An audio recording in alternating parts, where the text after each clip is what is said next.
Di sebuah desa kecil di pelosok Sumedang, hiduplah seorang pemuda bernama Roni. Usianya baru menginjak 27 tahun. Tapi hidupnya sudah penuh dengan penderitaan. Roni tinggal bersama ibunya yang sudah tua dan sering sakit-sakitan. Rumah mereka kecil, berdinding anyaman bambu yang sudah mulai lapuk dimakan usia. Jika hujan turun, atap bocor dan air menggenangi lantai tanah yang dingin.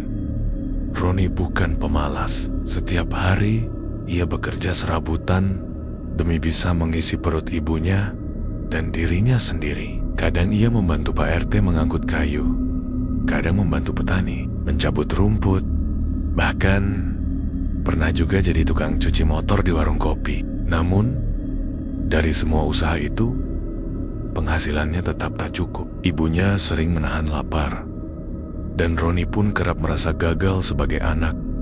Desa tempat mereka tinggal jauh dari kata ramai, tidak banyak lapangan pekerjaan, dan siapapun yang ingin hidup lebih layak harus pergi merantau. Roni sering memikirkan hal itu. Ia melihat teman-temannya yang dulu biasa bermain bola bersamanya, sekarang sudah sukses di kota. Ada yang jadi sopir ojek online, ada yang kerja di pabrik, dan bahkan ada yang buka usaha sendiri. Satu malam, saat ibunya tertidur dan suara jangkrik mengisi keheningan malam, Roni termenung di depan rumah. Ia melihat langit penuh bintang dan berkata dalam hati, apakah aku juga bisa sukses seperti mereka? Keesokan paginya, dengan hati yang bulat, Roni menyampaikan niatnya pada sang ibu. Mak, Roni pengen merantau ke kota. Roni gak mau hidup kayak gini terus. Roni pengen sukses, pengen Mak bisa tinggal di rumah bagus, gak kehujanan lagi. Sang ibu menatap anaknya dengan mata berkaca-kaca. Ia tahu niat anaknya itu tulus, tapi sebagai orang tua, ada kekhawatiran dalam hatinya. Roni, kamu anak satu-satunya Mak. Kalau kamu jauh, Mak gimana? Katanya pelan. Roni menggenggam tangan ibunya. Doain Roni ayah. Mak, Roni janji gak bakal lupa pulang. Roni bakal kirim uang buat Mak setiap bulan. Akhirnya, sang ibu mengangguk dengan berat hati. Ia tahu tak ada pilihan lain. Merantau adalah satu-satunya jalan agar hidup anaknya berubah. Dengan uang hasil pinjaman dari tetangga dan menjual sepeda tuanya, Roni pergi ke kota. Ia memilih Bandung sebagai tujuan. Di sana, ia berencana untuk mulai berjualan tahu keliling. Ia punya sedikit pengalaman karena dulu pernah membantu paman jauhnya yang jualan tahu goreng. Sesampainya di Bandung, hidup Roni tak langsung berubah. Ia tinggal di kos kecil di pinggiran kota bersama beberapa pedagang lainnya. Setiap pagi, ia bangun pukul 5 subuh, menggoreng tahu dan menyiapkan dagangan. Ia lalu keliling dari gang ke gang, berteriak, tahu goreng hangat, tahu crispy. Awalnya dagangannya tak laku. Ia bahkan sempat berpikir untuk pulang saja. Tapi entah kenapa, sesuatu dalam dirinya selalu mendorongnya untuk tetap bertahan. Ia ingat wajah ibunya yang menahan tangis saat melepas kepergiannya. Ia ingat janji-janjinya untuk sukses dan membangun rumah. Hari demi hari berlalu, dan perlahan tapi pasti, dagangan Roni mulai dikenal orang. Banyak pelanggan mulai suka dengan tahunya. Ia juga dikenal sebagai pedagang yang ramah dan jujur. Namun, ada satu hal aneh. Dalam beberapa minggu, penghasilannya meningkat secara drastis. Dari yang awalnya hanya laku 20 bungkus, tiba-tiba bisa menjual ratusan. Bahkan ia mulai menerima pesanan dalam jumlah besar dari kantin-kantin, sekolah dan karyawan perkantoran. Teman-teman kosnya mulai heran. Ron, kamu pakai resep apa sih? Taumu kayak ada magnetnya, kata salah satu temannya sambil bercanda. Roni hanya tersenyum dan berkata, rezeki mah gak kemana Kang. Padahal dalam hatinya Roni tahu betul bahwa kesuksesan itu datang bukan dari usahanya semata, Ada sesuatu yang ia lakukan, sesuatu yang tidak semua orang tahu, sesuatu yang akan menjadi awal dari mimpi, sekaligus mimpi buruknya.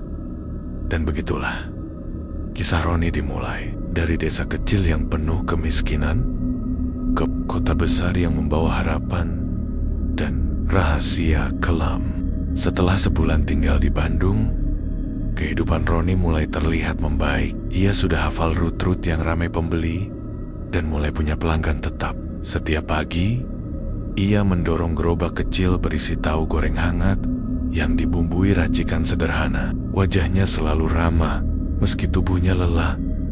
Namun, tetap saja, dalam hatinya Roni merasa cemas. Uang hasil jualan tiap hari hanya cukup untuk makan dan membayar kos. Mimpinya untuk menabung, membangun rumah, dan menyenangkan ibunya terasa masih jauh. Hingga suatu malam, saat Roni pulang dari berjualan, ia duduk sendiri di sudut gang sempit dekat kosan. Langit mendung, angin berhembus pelan. Ia merenung dalam gelap sambil menatap tangan kasarnya yang mulai kapalan karena mendorong gerobak setiap hari. Ya Allah, sampai kapan begini terus? Gumamnya pelan. Tiba-tiba, dari balik kegelapan, datang seorang lelaki tua dengan pakaian lusuh dan wajah penuh keriput. Ia duduk di dekat Roni tanpa permisi. Tatapannya tajam, namun tidak mengancam. "Kamu pengen sukses cepat, nah?" tanya si lelaki tua tanpa bosi-bosi. Roni kaget, menatap lelaki itu dengan heran. Maaf, Bapak siapa ya?" Lelaki itu tidak menjawab. Ia hanya tersenyum samar, lalu mengeluarkan sebatang rokok dari saku bajunya. Dengan tenang, ia menyalakannya dan menghisap dalam-dalam. "Aku dulu seperti kamu, susah, kerja, banting, tulang. Tapi tak pernah cukup, sampai akhirnya aku kenal jalan lain," katanya pelan. Roni mulai merasa aneh. Hatinya gelisah, tapi rasa penasaran mengalahkan rasa takutnya. "Apa maksud Bapak jalan lain?" tanya Roni.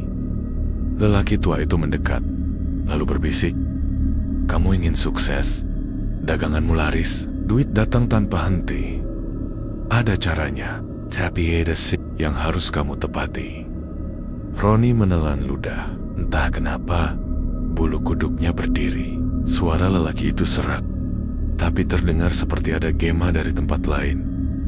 "Syarat apa, Pak?" Tanyaannya ragu. Lelaki tua itu berdiri, lalu menunjuk ke arah utara. "Temui seseorang di pinggiran Gunung Manglayang. Namanya Mbah Surya. Ia akan memberimu jalan. Tapi ingat, kamu harus siap dengan semua akibatnya." Sebelum Roni sempat bertanya lebih jauh, lelaki itu sudah berjalan pergi ke dalam gelap, menghilang tanpa jejak. Roni celingukan ke kiri dan kanan, tapi tidak ada siapa-siapa. Suasana sekitar kembali sepi, seperti tak pernah ada siapapun di sana. Keesokan harinya, Roni kembali berjualan seperti biasa, tapi pikirannya tak tenang. Kata-kata lelaki tua itu terus terngiang-ngiang, dan anehnya, hari itu dagangannya sepi total. Tak ada yang membeli, bahkan pelanggan tetapnya pun tidak muncul. Saat malam tiba, Roni tak bisa tidur. Wajah ibunya, rumah reyot di desa, dan mimpi-mimpi yang belum tercapai membuat pikirannya bergejolak. Ia pun akhirnya memutuskan ia akan mencari Mbah Surya. 2 hari kemudian, Roni naik angkot ke arah Gunung Manglayang. Ia hanya bermodal keberanian dan nama yang diberikan lelaki tua itu. Sesampainya di kaki gunung, ia bertanya ke warga sekitar, tapi tak ada yang mengaku kenal Mbah Surya. Beberapa bahkan terlihat ketakutan saat nama itu disebut. Namun, saat sore menjelang, seorang kakek penjaga warung kecil di kaki gunung akhirnya memberi petunjuk. "Kalau kamu cari Mbah Surya, jalan terus ke arah batu besar di hutan kecil itu. Tapi saya sarankan kamu pulang saja, nak. Jangan cari masalah." Roni hanya mengangguk, lalu berjalan menuju hutan kecil itu. Langkahnya berat, tapi tekadnya sudah bulat. Ia merasa tak punya pilihan lain. Saat tiba di batu besar yang disebutkan, langit mulai gelap dan kabut turun pelan-pelan. Udara di sekitarnya terasa dingin, seperti ada yang mengawasi. Tiba-tiba terdengar suara tertawa pelan, seperti suara orang tua yang serak. Dari balik kabut, muncullah sosok lelaki tua berjubah hitam dengan mata yang tajam dan penuh wibawa. Ia duduk bersila di atas batu, dikelilingi asap kemenyan yang entah dari mana datangnya. "Kau datang juga akhirnya, Roni," ucap lelaki itu tanpa membuka mulut. Roni tersentak. "Bapak, Mbak Surya." Sosok itu hanya tersenyum. "Kau engine sukses? Dagangan laris? Harta datang tanpa usaha berat?" Roni mengangguk perlahan. "Baik, tapi ingat, semua ada harganya. Kau harus ikuti semua syaratku dan jangan pernah melanggar atau nyawamu sendiri jadi taruhannya." Tanpa sadar, Roni mengangguk, dan pada malam itulah sebuah perjanjian gelap terjadi. Perjanjian yang kelak akan mengubah hidupnya selamanya, bukan hanya jadi kaya, tapi juga diburu oleh kegelapan yang tak pernah tidur.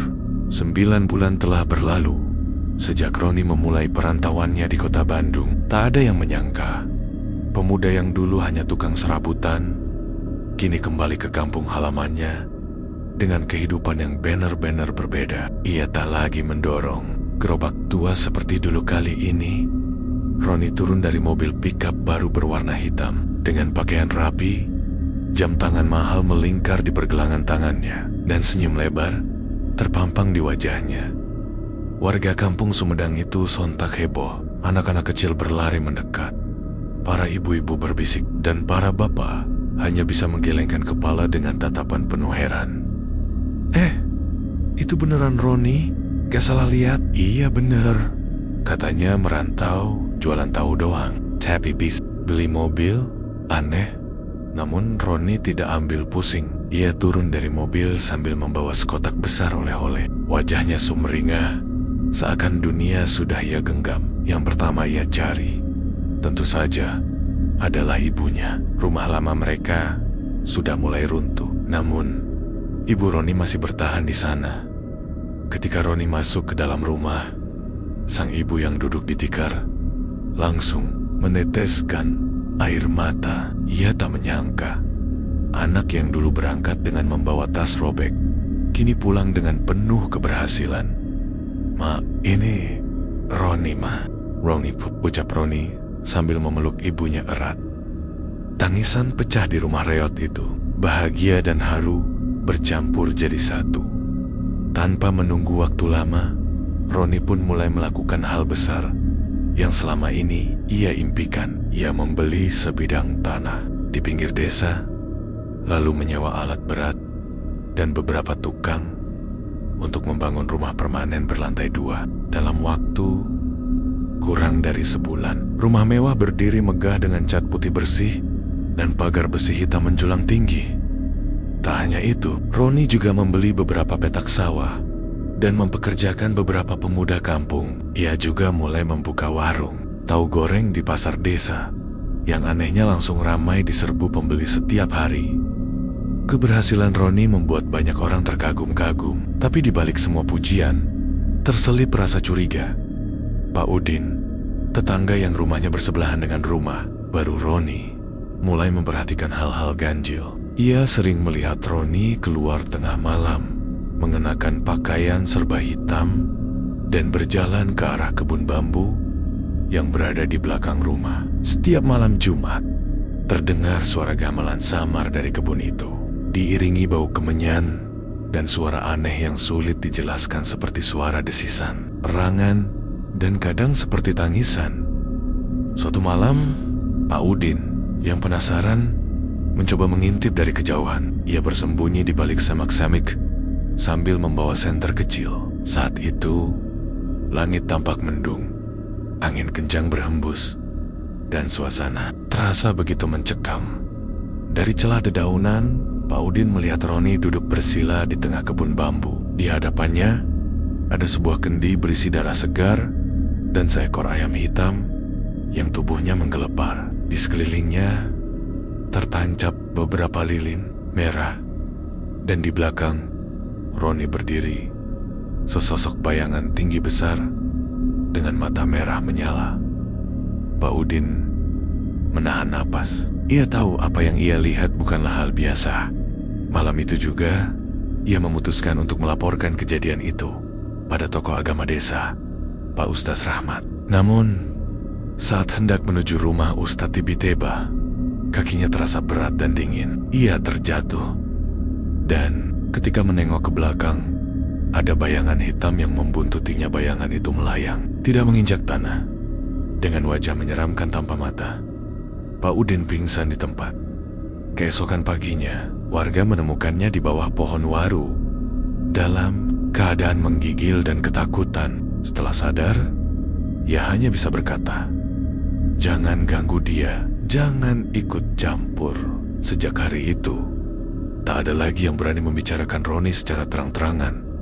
Semua hanya bisa membatin. Namun, rasa takut mulai menyebar. Warga mulai menyadari bahwa ada sesuatu yang tidak wajar dari kesuksesan Roni. Sementara itu, Roni tampak semakin makmur. Ia mulai sering tampil dengan Reni, gadis cantik yang sejak dulu ia sukai, namun tak pernah berani didekati. Reni pun kini mulai jatuh hati, terpikat oleh perhatian dan kekayaan Roni. Suatu hari, di depan rumah ibunya, Roni memberanikan diri mengutarakan niatnya. "Mak, Roni mau nikah sama Reni. Roni mau bahagiain Mak, punya cucu, punya keluarga yang ordeal." Sang ibu tersenyum penuh haru, tanpa tahu bahwa kebahagiaan itu dibangun di atas janji gelap dan darah yang belum lunas ditagih. Setelah Roni menyampaikan niatnya untuk menikahi Reni, suasana di kampung Sumedang semakin berubah. Di permukaan, semua terlihat baik-baik saja. Warga tetap menyapa Roni, para pedagang tetap membeli tahunya, dan pasar makin ramai. Tapi di balik senyuman warga, mulai muncul desas-desis yang tidak bisa dibendung. Pak Udin, yang dulu sempat melihat ritual aneh Roni di kebun bambu, sekarang lebih banyak diam. Sejak kejadian malam itu, tubuhnya sering menggigil tiba-tiba, dan ia mengaku sering mimpi buruk. Dalam mimpinya, ia melihat bayangan hitam dengan mata merah yang mengintainya dari balik pohon bambu. Suara gamelan terdengar samar di telinganya.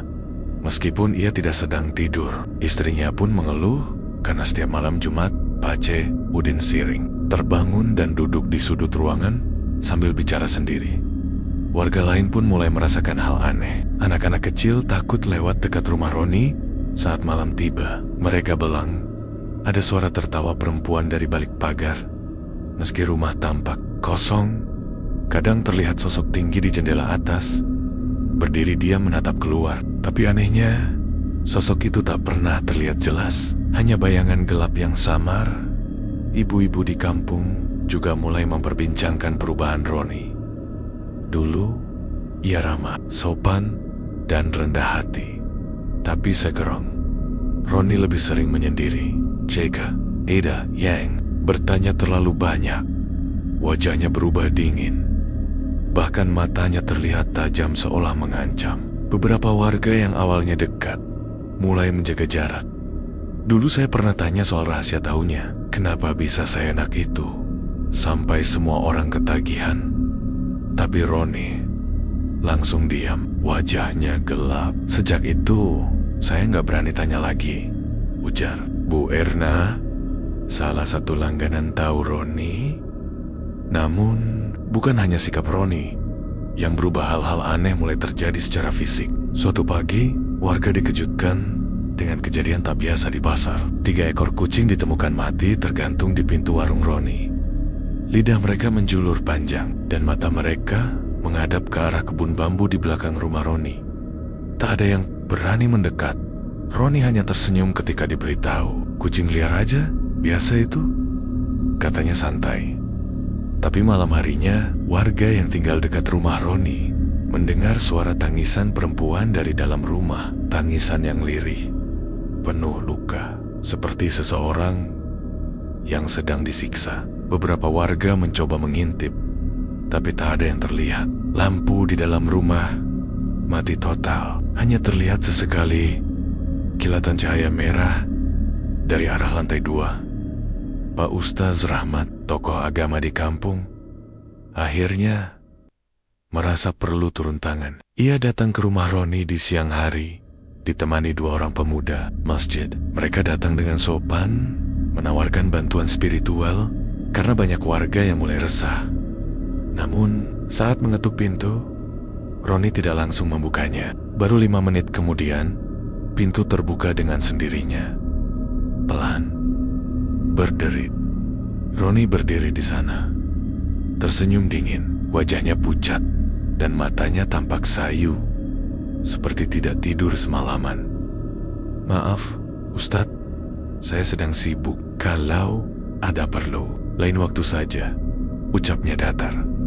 Pak Ustadz Rahmat sempat melirik ke dalam rumah. Bau amis tercium samar dari dalam, bercampur dengan bau dupa dan anyir, seperti darah segar. Tapi karena tak ada bukti apa-apa, ia tak bisa memaksa.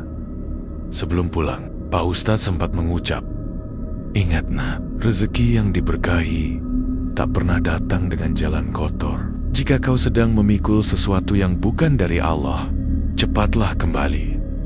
Sebelum semua terlambat, Roni hanya menatapnya diam. Tatapan kosong namun tajam seperti pisau. Malam harinya, kejadian mengerikan terjadi. Reni, gadis yang akan dinikahi Roni, tiba-tiba kerasukan saat pulang dari pasar. Ia berteriak-teriak histeris, matanya melotot, dan tubuhnya mengejang. Orang-orang berusaha menenangkannya, namun suaranya berubah menjadi berat dan dalam. "Aku tidak mau ikut dia." "Jangan serahkan aku. Aku bukan tumbal." Warga langsung membawa Reni ke rumah Pak Ustaz. Setelah dibacakan doa, dan ayat ruqyah, Reni muntah darah hitam pekat yang baunya sangat menyengat. Setelah sadar, Reni menangis jadi-jadinya. Ia mengaku melihat sosok hitam besar datang menghampirinya dalam mimpi sambil membawa cincin emas dan berkata, "Kau adalah milikku. Malam purnama nanti, kau akan kubawa." Berita itu menyebar cepat. Warga mulai takut. Mereka sadar bahwa apa yang selama ini mereka rasakan bukan sekadar firasat. Ada sesuatu yang gelap dan menyeramkan di balik kekayaan Roni. Dan malam itu, kebun bambu kembali menderu. Suara gamelan terdengar makin jelas. Angin kencang datang tiba-tiba. Pepohonan bergoyang meski tak ada badai. Satu hal pasti, desa itu sudah tidak sama lagi sejak Roni pulang. Dan kini, mereka hanya bisa menunggu entah bencana atau kehancuran. Kampung kecil di Sumedang yang dulunya tenang, kini berubah menjadi tempat yang penuh bisik-bisik dan rasa was-was. Sejak kejadian Reni kerasukan dan menyebut dirinya akan dijadikan tumbal, warga semakin yakin bahwa Roni memang menyimpan rahasia kelam. Namun, meskipun rasa takut menghantui, belum ada yang berani langsung menegur Roni. Rumahnya yang besar dan megah kini terlihat seperti bangunan angker saat malam tiba. Jendela lantai 2 yang dulunya bersinar terang kini selalu gelap, tapi sering terlihat bayangan melintas. Sesekali terdengar suara langkah kaki dari dalam rumah, meski tak ada yang keluar. Pak Ustaz Rahmat bersama beberapa warga yang tergabung dalam kelompok pengajian malam Jumat akhirnya memutuskan untuk menyelidiki lebih dalam. Mereka percaya jika tak segera ditindak, kekuatan gelap yang menyelimuti kampung bisa membawa bencana lebih besar. Malam Jumat Kliwon pun tiba. Langit malam gelap, tanpa bulan. Angin kering berdesir pelan membawa aroma bunga melati dan bau dupa. Sekitar pukul 11 malam, Pak Ustaz bersama 5 orang pemuda kampung memutuskan menuju kebun bambu yang sering didatangi Roni. Mereka berjalan pelan-pelan dengan membawa senter dan air doa. Pepohonan bambu tinggi menjulang, saling bergesekan menimbulkan suara lirih seperti bisikan. Suasananya sangat mencekam. Tiba di sebuah bagian kebun yang paling dalam, mereka menemukan tempat terbuka dengan tanah yang tampak berbeda. Ida lingkaran, tanah yang gosong, bekas api, di sekelilingnya tertancap 4 lilin merah, dan di tengah lingkaran itu ada kendi berisi darah beku serta kain putih yang sudah menghitam. "Ini tempat ritual," bisik salah satu pemuda. Tiba-tiba terdengar suara. Langkah kaki mendekat dari arah belakang. Semua menoleh dengan cepat dan di sanalah Roni berdiri, mengenakan pakaian hitam panjang, wajahnya pucat dan matanya merah seperti tak tidur berhari-hari. "Kenapa kalian ada di sini?" tanyanya datar, tapi suaranya dalam dan bergema, seperti bukan berasal dari tenggorokannya sendiri. Pak Ustaz mengangkat botol air doa dan berkata, "Roni, hentikan ini semua. Jangan biarkan setan membinasakan hidupmu. Masih ada jalan kembali." Tapi Roni malah tertawa-tawa rendah dan panjang yang membuat bulu kuduk semua orang berdiri. "Kalian datang terlalu lambat. Semuanya sudah terjadi. Perjanjian sudah dibuat dan sekarang aku tak bisa mundur." Roni kemudian melangkah masuk ke tengah lingkaran tanah itu. Ia berlutut, lalu mulai membaca mantra yang terdengar seperti bahasa kuno. Udara seketika berubah dingin, angin berputar cepat di sekitar lingkaran itu, dan suara tertawa lain terdengar dari arah pepohonan bambu. Salah satu pemuda tiba-tiba jatuh pingsan, tubuhnya kejang-kejang. Dua lainnya panik, tapi Pak Ustaz tetap tenang. Ia memercikan air doa ke arah Roni, dan saat air itu menyentuh tanah, terdengar suara jeritan keras dari bawah tanah, seperti ada sesuatu yang kesakitan. Roni terdiam sejenak, matanya kini menatap tajam ke arah Pak Ustaz. "Kalian pikir kalian bisa menghentikannya? Ini bukan tentang aku saja, aku hanya alat. Aku hanya mematuhi janji." Tiba-tiba dari balik pepohonan muncul sosok tinggi besar berbulu hitam.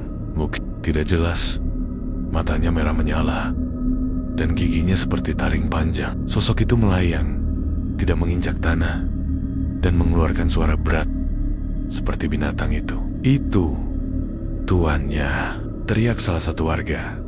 Pak Ustaz langsung membaca ayat kursi dengan suara lantang, mencoba mengusir makhluk itu, tapi bayangan hitam itu hanya menggeram, lalu berbalik dan menghilang ke dalam gelap. Roni jatuh terduduk, napasnya terengah-engah, namun ia tersenyum. "Kalian belum lihat apa-apa, yang ia minta belum kutunaikan. Dan jika aku melanggar, yang kalian lihat tadi hanya permulaan." Mereka pun segera menarik Roni keluar dari tempat itu. Dengan susah payah, Roni dibawa ke rumah Pak Ustadz untuk diruqyah. Tapi saat dibacakan ayat-ayat suci, tubuhnya memberontak. Ia menjerit keras, matanya memutih, dan tubuhnya mengeluarkan bau busuk menyengat. Roni kerasukan. Dari mulutnya keluar suara lain, suara tua, serak, dan penuh amarah. Kau janji akan memberi pengantin. Jika tidak, nyawamu dan nyawa perempuan itu akan menjadi milikku." Reni itulah yang dimaksud, gadis yang akan dinikahi Roni. Setelah peristiwa itu, Roni hanya bisa terbaring lemah. Tubuhnya seperti habis dikuras energi. Ia mulai sadar bahwa ia tak bisa lari dari perjanjian yang sudah ia buat. Ia telah menukar masa depan dan kesuksesan dengan tumbal dan waktu untuk membayar itu hampir tiba. Sementara itu, di kampung, warga semakin resah. Banyak yang mulai pindah rumah, sebagian mengunci pintu saat malam, dan Reni mulai mendapat teror. Di cermin kamarnya, ia sering melihat sosok hitam berdiri di belakangnya. Di kamarnya muncul bekas jejak kaki yang basah, meski tidak ada siapa-siapa masuk. Dan setiap malam, cincin pertunangan dari Roni terasa panas di jarinya, seperti terbakar. Kini, semua tahu, malam purnama yang akan datang bukanlah malam biasa. Itu malam di mana perjanjian harus ditepati. Dan jika tidak, nyawa akan jadi bayaran. Hari-hari menjelang malam purnama menjadi hari-hari paling mencekam bagi warga kampung tempat Roni tinggal. Desa yang dulu damai, kini sepi menjelang malam. Tidak ada lagi anak-anak yang bermain leong-leong saat senja. Tidak ada lagi suara ibu-ibu menumbuk padi di sore hari. dan para lelaki pun memilih tidak keluar rumah selepas maghrib. Semua orang tahu sesuatu yang buruk akan segera terjadi. Di rumah Pak Ustaz Rahmat, Roni masih dirawat. Tubuhnya melemah, matanya kosong, dan sesekali ia mengigau. Kalimat-kalimat aneh keluar dari mulutnya, seperti bahasa yang tak dikenal. Beteng, ia menyebut nama Reni berulang-ulang dan memohon agar dia tidak diambil. Namun tak lama setelah itu, tubuhnya menegang dan suara serak kembali muncul dari mulutnya. Aku sudah beri kekayaan, sekarang waktunya membayar. Roni sering menggigil. Di malam-malam tertentu, tubuhnya tiba-tiba lebam-lebam seperti dipukul makhluk tak kasat mata. Di sekujur punggungnya muncul luka panjang seperti dicakar. Pak Ustaz yakin makhluk pesugihan yang memberi kekayaan pada Roni mulai menagih janjinya. Sementara itu, Reni juga tidak luput dari teror. Sejak hari pertunangan dibatalkan karena kerasukan, Reni tak pernah tidur nyenyak. Setiap malam ia mimpi berada di sebuah tempat gelap penuh darah dan tulang. Di tengah tempat itu, berdiri sosok tinggi berbulu hitam dengan mata menyala merah. Sosok itu menjulurkan tangan panjangnya dan berkata, "Kau milikku." Sudah dipilih sejak awal. Tak hanya dalam mimpi, Reni juga mulai mengalami kejadian gaib secara nyata. Benda-benda di kamarnya sering berpindah sendiri. Cermin retak tanpa sebab. Paku-paku ditemukan berserakan di bawah bantalnya. Bahkan suatu malam, ia terbangun dan melihat cincin pertunangan dari Roni mengambang di udara, lalu jatuh ke lantai dan pecah, padahal itu cincin emas asli. Keluarga Reni ketakutan. Mereka membawa Reni ke berbagai ustaz dan kiai. Namun semua berkata sama. Aura gelap mengelilingi tubuh Reni, seperti ada entitas yang menempel dan ingin mengambilnya. Kalian harus segera putuskan ikatan apapun dengan Roni. Kalau tidak, dia akan jadi tumbal, ucap salah satu kiai dengan wajah serius. Namun Reni sudah terlalu dalam. Meskipun takut, ia masih menyayangi Roni. Ia yakin Roni sebenarnya tidak ingin hal ini terjadi. Tapi cinta di hadapan kutukan bukanlah hal mudah. Di sisi lain, warga kampung juga mulai panik karena semakin banyak kejadian aneh terjadi. Beberapa pembeli tahu dari warung Roni dilaporkan sakit mendadak dan meninggal hanya dalam waktu 2 atau 3 hari. Awalnya seperti masuk angin, lalu tubuh mereka dingin dan akhirnya meninggal dengan mata terbuka lebar, seperti melihat sesuatu yang mengerikan sebelum mati. Anak-anak kecil sering histeris saat bermain dekat rumah Roni. Mereka mengaku melihat sosok hitam besar merangkak di atap rumah. Anjing-anjing pun menggonggong ke arah rumah itu setiap malam. Lalu tiba-tiba diam serentak saat pukul 2 dini hari waktu, di mana biasanya makhluk gaib mulai berkeliaran. Puncaknya terjadi 2 hari sebelum malam purnama. Malam itu hujan turun deras, petir menyambar langit berulang kali. Di rumah Pak Ustadz, Roni kembali kerasukan. Namun kali ini lebih mengerikan. Tubuhnya melayang sejengkal di atas tempat tidur. Matanya terbalik, dan suara makhluk itu terdengar jelas oleh semua orang. Di rumah, serahkan dia atau semuanya akan mati. Setelah itu, semua lampu di rumah padam. Air dari genting seolah berubah jadi darah berwarna merah pekat dan berbau amis. Salah satu santri yang ikut menjaga bahkan pingsan saat melihat bayangan besar lewat di lorong rumah. Pak Ustaz akhirnya memutuskan satu hal. Reni harus dilindungi secara penuh. Ia menyarankan agar Reni dibawa ke pesantren di luar kampung untuk diruqyah dan dijauhkan dari kampung selama beberapa waktu. Namun, ketika rombongan hendak membawa Reni ke pesantren, mobil mereka tiba-tiba tidak bisa dihidupkan. Nezens mati total. Meski sudah diperiksa berkali-kali, Reni pun hanya berkata lirih, "Dia tidak akan membiarkanku pergi." Pak Ustadz tahu malam purnama yang akan datang akan menjadi malam penentuan. Jika tumbal tidak diberikan, makhluk pesugihan akan mengambilnya dengan paksa, dan itu bisa berarti bukan hanya Reni yang akan jadi korban, tapi siapa saja yang mencoba menghalangi. Dan di tengah semua itu, Roni yang tergeletak lemah mulai menangis. Ia sadar semua kekayaan yang ia terima tak pernah gratis. Kini saatnya membayar. Dan harga yang harus ia serahkan adalah nyawa seseorang yang paling ia cintai. Malam yang ditakuti akhirnya tiba malam purnama. Langit Sumedang malam itu bersih dari awan, memperlihatkan bulan bulat sempurna yang menggantung di langit seperti mata raksasa yang mengawasi. Udara terasa lebih dingin dari biasanya, dan suara hewan malam seperti menghilang. Bahkan jangkrik pun enggan bersuara. Warga desa sudah tahu malam ini bukan malam biasa. Mereka menutup pintu ropet-ropet, mematikan lampu lebih awal, dan berdoa agar tidak ada hal buruk yang terjadi. Beberapa bahkan mengungsi ke rumah saudara di kampung sebelah karena takut kejadian yang lebih besar terjadi. Sementara itu, di rumah Pak Ustadz Rahmat, suasana semakin mencekam. Roni terbaring lemah dengan tubuh yang semakin pucat, matanya cekung, dan bibirnya membiru. Nafasnya tersenggel-senggel, seperti ditarik paksa oleh sesuatu yang tak terlihat. Di sekelilingnya, Pak Ustadz dan beberapa orang santri terus membaca ayat suci, berharap bisa menghalangi kekuatan gelap yang semakin mendekat. Namun yang paling mereka khawatirkan adalah keadaan Reni. Gadis itu sudah disembunyikan di ruang belakang, dikunci rapat, dan dijaga oleh dua pemuda kuat. Namun sejak petang, Reni tampak tidak seperti biasanya.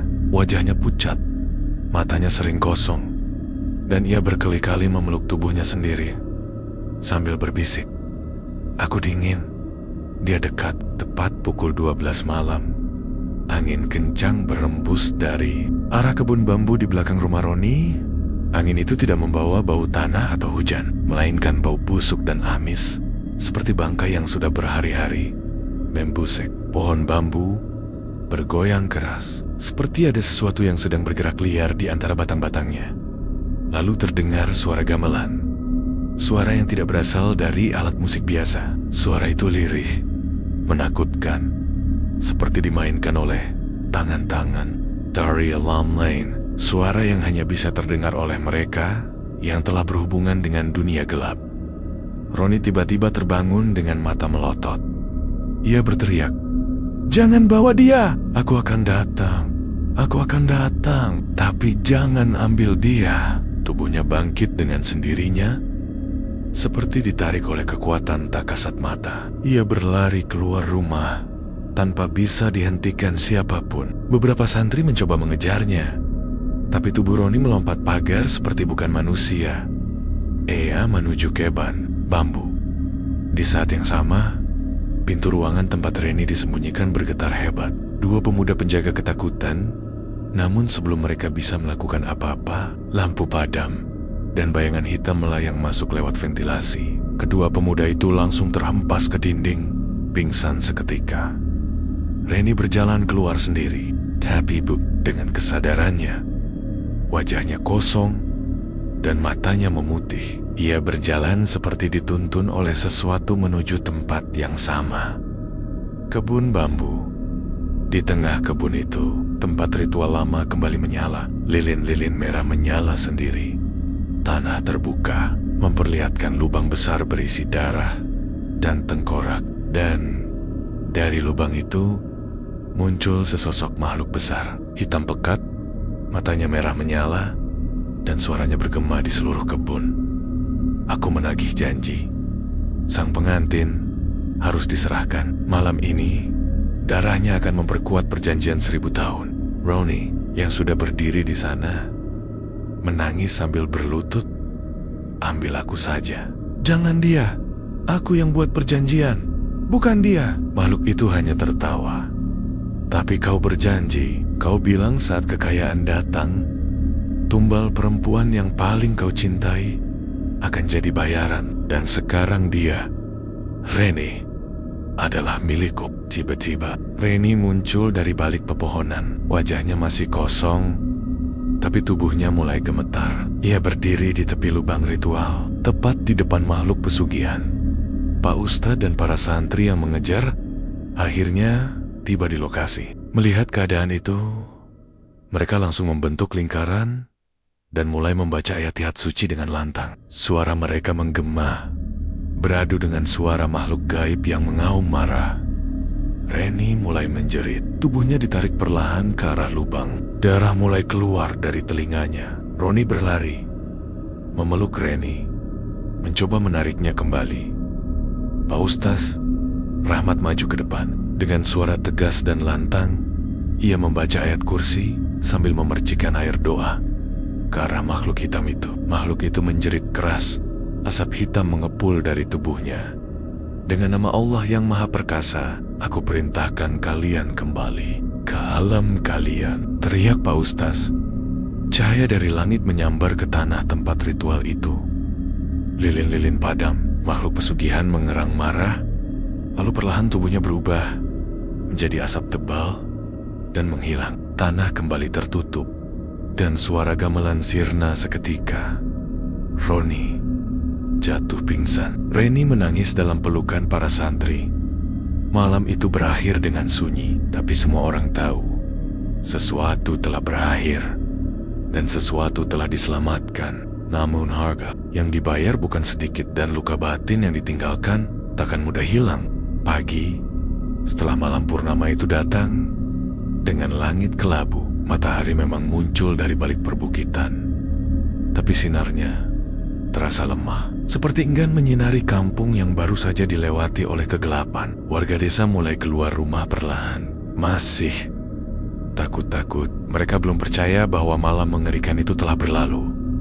Kabar tentang kejadian di kebun bambu tersebar dengan cepat. Semua orang membicarakan bagaimana Roni menjerit Garrett di bawah pohon bambu, bagaimana Reni hampir ditelan tanah, dan bagaimana Pak Ustaz melawan makhluk gaib yang menuntut tumbal. Cerita itu terdengar seperti dongeng, tapi bekas luka di tubuh Reni dan Roni adalah bukti nyata bahwa semuanya memang terjadi. Di rumah Pak Ustadz Rahmat, Roni dirawat dengan penjagaan ketat. Tubuhnya lemah, seperti habis diserap energinya. Bahkan ia kesulitan bicara. Setiap kali terbangun, ia menangis, menatap langit-langit sambil menyebut nama Reni. Maafkan aku cuma ingin sukses. Aku cuma ingin bahagiakan ibu. Ia sering mengulang kalimat itu, seolah-olah sedang menyiksa dirinya sendiri dengan rasa bersalah. Tidak ada satupun orang di rumah itu yang bisa mendengarnya tanpa merasa pilu. Sementara itu, Reni pun belum sepenuhnya pulih. Ia lebih banyak diam, duduk di pojok ruangan sambil menatap kosong ke jendela. Sesekali ia tersenyum sendiri, kadang menangis tanpa sebab. Trauma yang tertinggal dalam jiwanya lebih besar dari yang bisa dilihat orang. Ibunya, Bu Ima, terus mencoba menguatkan hati anaknya. Tapi siapapun bisa melihat, Reni yang dulu ceria kini berubah menjadi gadis yang seolah kehilangan cahaya hidupnya. Dalam tidurnya, ia masih sering mengigau. Mata merah itu, dia masih mengintai. Dia belum pergi. Pak Ustadz menyadari, meskipun makhluk pesugihan itu telah diusir dari tempat ritual, ikatannya dengan Roni dan Reni belum sepenuhnya hilang. Selama perjanjian itu belum ditebus dengan pertobatan Sang Gusongga, bayang-bayang dari masa lalu akan terus membayangi mereka.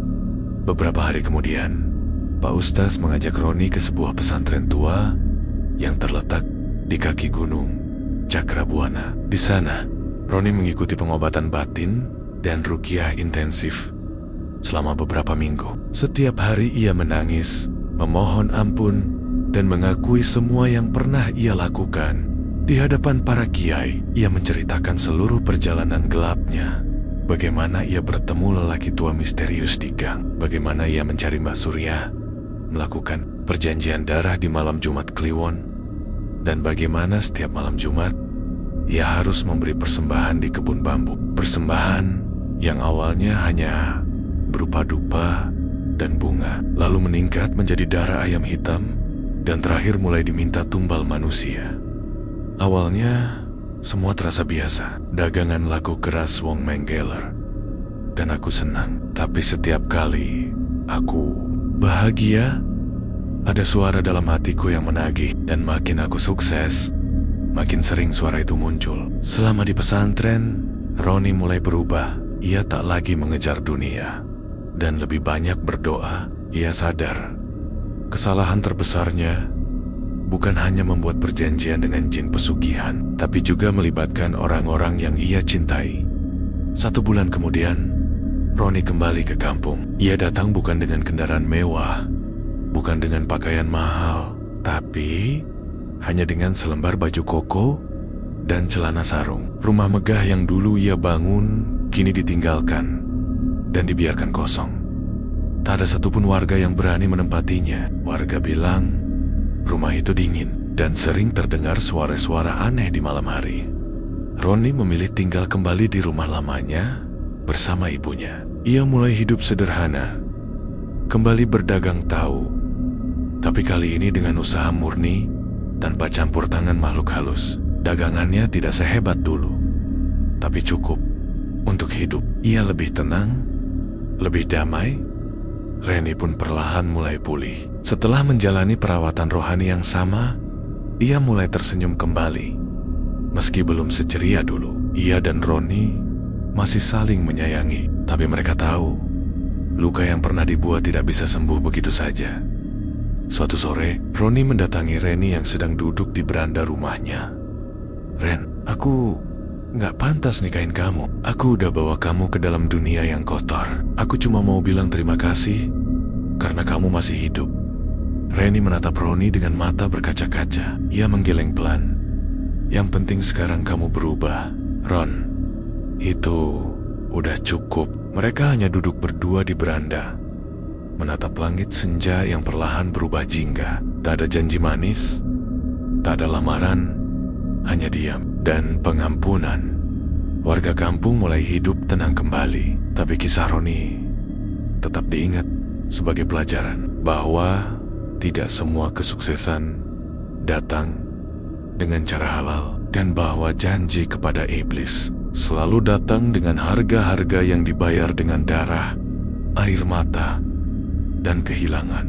Beberapa bulan telah berlalu sejak Roni kembali ke kampung dalam keadaan yang jauh berbeda dari sebelumnya. Rumah mewahnya kini dibiarkan kosong.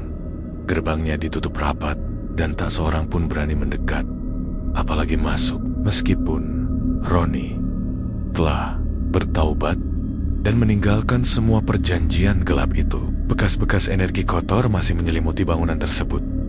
Namun, meski keadaan mulai tenang, satu pertanyaan terus mengganggu pikiran Pak Ustaz Rahmat. Siapa sebenarnya lelaki tua yang memberikan jalan pesugihan kepada Roni? Sosok itu selalu muncul dalam cerita-cerita pelaku pesugihan, tapi tak ada yang benar-benar tahu asal-usulnya. Suatu malam, setelah salat Isya, Roni dipanggil oleh Pak Ustadz ke langgar kecil di samping masjid. "Roni," ucap Pak Ustadz dengan nada lembut namun tegas, "ada satu hal yang harus kamu ceritakan secara utuh. Lelaki tua itu yang pertama kali menawarkan jalan pesugihan padamu, bisa kau gambarkan siapa dia? Dan di mana kau bertemu dengannya?" Roni menghela napas dalam-dalam. Ia menunduk, lalu bercerita pelan-pelan. "Itu waktu awal aku di Bandung, Ustadz. Aku jualan tahu keliling, uang pas-pasan. Suatu malam, aku kehabisan dagangan dan pengen pulang. Tapi pas di persimpangan gang sempit, ada kakek-kakek duduk di bawah. Cianglat, badannya kurus, pakai kain lusuh, dan rambutnya panjang putih semua. Dia manggil aku. 'Nah, kamu mau hidup enak?' katanya. Awalnya aku gak gubris, tapi besoknya dia muncul lagi di tempat yang sama. Bahkan ketiga kalinya aku lihat dia duduk di ujung trotoar sambil melambai. Gak masuk akal." Roni diam sebentar, lalu melanjutkan dengan suara pelan. "Pas aku dekati, matanya itu, Ustadz, bukan kayak orang tua biasa. Hitam, legam, kayak lubang. Dia bilang, kalau kamu mau, datang ke Kampung Salaka malam Jumat Kliwon. Temui Mbah Surya di sana. Mendengar nama itu, Pak Ustaz langsung terdiam. Dahinya mengernyit, matanya tajam menatap ke depan, seolah sedang menyusun kembali potenggen-potenggen cerita masa lalu. Kampung Salaka, Mbah Surya. Astagfirullah, ucapnya lirih.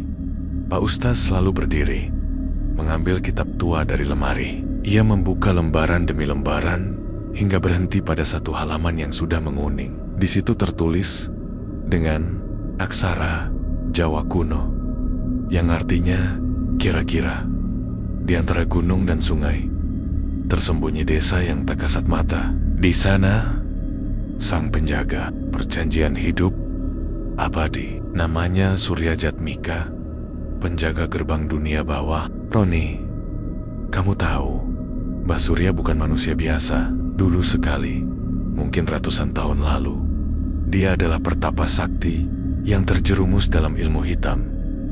Ia ingin hidup abadi. Untuk itu, ia membuat perjanjian dengan makhluk gaib dari alam bawah. Tapi sebagai imbalan, ia harus memberikan tumbal manusia setiap generasi. Untuk menjaga agar perjanjian terus hidup, dia menciptakan desa gaib bernama Kampung Salaka. Hanya orang yang terikat perjanjian atau terpilih saja yang bisa menemukannya. Ronnie at the Park. Ternyata, lelaki tua yang ia kira hanya makelar pesugihan biasa adalah perantara dari kegelapan. Ratusan tahun silam, Pak Ustadz melanjutkan, aku pernah dengar tentang Kampung Salaka dari cerita kakekku. Katanya, banyak orang hilang setelah mencari pesugihan ke sana, dan yang berhasil pulang biasanya membawa kekayaan, tapi tidak lama, karena mereka semua akhirnya binasa. Roni menggenggam kedua tangannya. Jadi, aku sudah membuka pintu dari perjanjian itu lagi.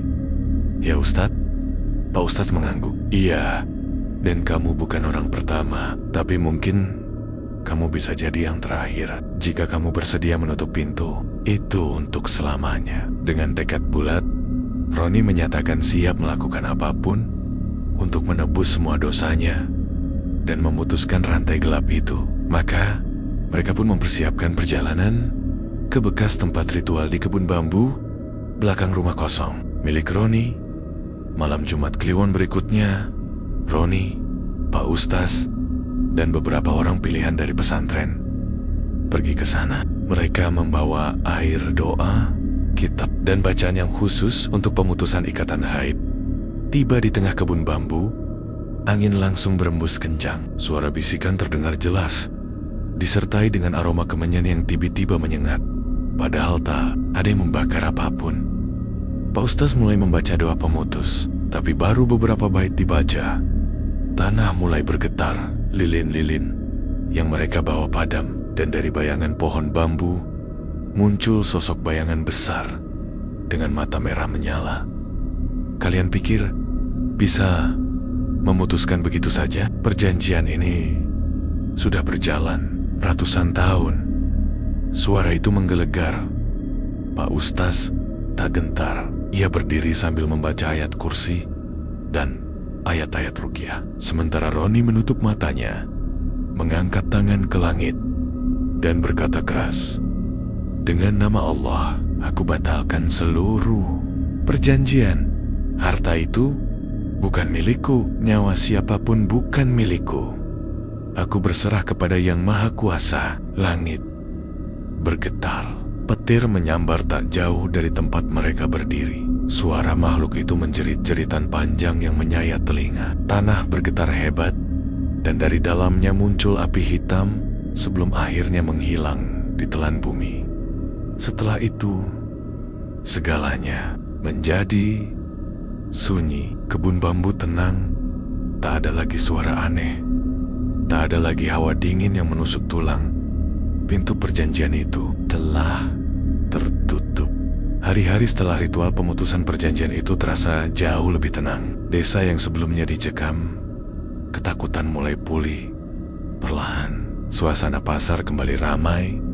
Anak-anak sudah berani bermain di sore hari, dan suara burung terdengar lagi. Saat pagi datang, Roni kini benar-benar berubah. Wajahnya yang dulu dipenuhi kesombongan karena harta, kini terlihat tenang dan penuh penyesalan. Ia kembali menjalani hidup seperti orang biasa, berjualan tahu dengan gerobak sederhana yang ditariknya sendiri setiap pagi. Tidak banyak orang yang mendekatinya di awal, karena sebagian masih menyimpan ketakutan dan trauma. Tapi lambat laun, warga mulai melihat sendiri ketulusan Roni. Ia rajin ikut pengajian, membantu orang tua yang kesusahan, bahkan tak segan memohon maaf satu persatu kepada warga yang pernah dicurigainya. Walaupun diam-diam, Roni tak lagi bicara tentang rencana membangun rumah megah atau menikah dengan pesta besar. Yang ia pikirkan sekarang adalah bagaimana menjalani hidup dengan tenang dan bermanfaat. Di sisi lain, Reni pun mulai sembuh dari trauma yang menghantuinya. Wajahnya yang dulu pucat dan cemas perlahan kembali berseri. Meski tidak sepenuhnya melupakan kejadian mengerikan yang ia alami, namun ia belajar menerima dan berdamai. Hubungannya dengan Roni tetap terjalin, tapi kali ini dengan niat yang lebih bersih. Mereka tidak tergesa-gesa menikah. Mereka lebih memilih memperkuat ibadah, saling mendukung, dan memastikan masa lalu mereka tidak akan merusak masa depan yang sedang mereka bangun bersama. Suatu sore, di bawah pohon rindang dekat sungai kecil di pinggir desa, Roni dan Reni duduk berdua. "Ren," ucap Roni sambil menatap aliran air yang tenang. "Aku gak pernah bisa hapus semua yang udah terjadi, tapi aku janji, mulai hari ini sampai selamanya, aku akan jadi orang yang menjaga kamu, bukan menyerahkan kamu." Reni tersenyum, pelan tapi penuh makna.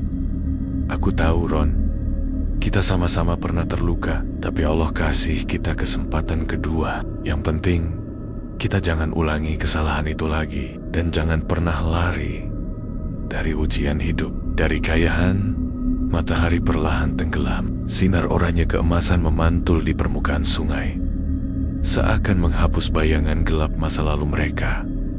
Waktu berjalan, rumah besar milik Roni yang dulu menjadi pusat perhatian warga, kini dibiarkan terbengkalai. Tak ada yang mau menempatinya. Bahkan, anak-anak pun enggan bermain di dekat sana. Konon, di malam-malam tertentu, masih terdengar suara gamelan samar dari arah kebun bambu di belakang rumah itu. Tapi tak ada lagi yang berani menyelidiki. Semua sepakat untuk membiarkan tempat itu menjadi pengingat bahwa kekayaan instan dengan jalan pesugihan hanyalah jebakan. Apapun yang datang secara tidak wajar, cepat atau lambat, akan diminta kembali dan bayarannya selalu mahal, bahkan bisa merenggut nyawa. Pak Ustaz Rahmat pun sering mengingatkan jamaah di masjid dalam ceramahnya.